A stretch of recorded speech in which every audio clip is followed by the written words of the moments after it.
आज हमने 24 मजीद ट्रेनों को बंद करने का फैसला किया है।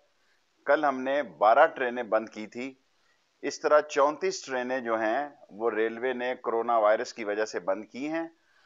हमारी रोज़ाना मुसाफिरों की तादाद 2 लाख से घटकर 1,65,000 हो गई है। हम 7 करोड़ लोग साल के मुसाफिर उठाते हैं।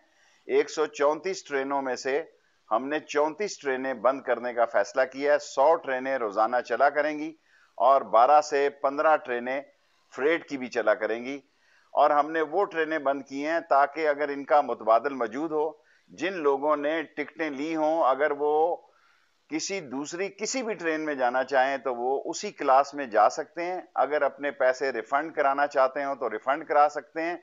हमने 8 करोड़ रुपया इन दिनों में रिफंड कर दिया है, लेकिन यही टिकट उसी तारीख पे किसी दूसरी ट्रेन के साथ चेंज किए जा सकते हैं और ये बहालते मजबूरी में किया गया है।